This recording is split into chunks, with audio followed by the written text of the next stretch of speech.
Hello friends, ഇന്നത്തെ recipe റമദാനിൽ മിക്ക വീട്ടിലും ഉണ്ടാവുന്ന പെട്ടെന്ന് തയ്യാറാക്കാൻ പറ്റിയ തരിക്കഞ്ഞി റെസിപ്പിയാണ്. ആദ്യം ഒരു പാത്രമെടുത്ത് അതിലേക്ക് 3 ഗ്ലാസ് പാലും 1 ഗ്ലാസ് വെള്ളവും ഒഴിച്ച് പഞ്ചസാര ഇട്ട് കൊടുത്ത് നന്നായി തിളപ്പിക്കുക. നന്നായി തിളച്ചതിന് ശേഷം അതിലേക്ക് ഒരു 5 സ്പൂണ് റവ ഇട്ട് കൊടുക്കുക. 3 മിനിറ്റ് അതൊന്ന് തിളപ്പിച്ചെടുക്കുക.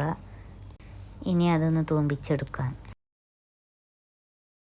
ഒരു പാത്രം എടുത്ത് അതിലേക്ക് കുറച്ച് നെയ്യ് ഒഴിച്ച് നന്നായി ചൂടായതിന് ശേഷം ചെറിയുള്ളി അരിഞ്ഞത്, 2 ഏലക്കാഴി, കുറച്ച് മുന്തിരി, അണ്ടിപ്പരിപ്പ് ഉണ്ടെങ്കിൽ അതും ഇട്ട് കൊടുക്കുക.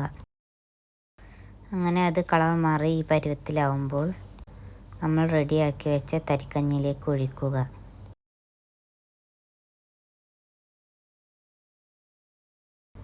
നന്നായി ഇളക്കുക. അങ്ങനെ നമ്മുടെ സ്പെഷ്യൽ തരിക്കഞ്ഞി റെഡി ആയിട്ടുണ്ട്. ഇഷ്ടപ്പെട്ടെങ്കിൽ എല്ലാവരും സബ്സ്ക്രൈബ് ചെയ്യുക, ഷെയർ ചെയ്യുക, സപ്പോർട്ട് ചെയ്യുക.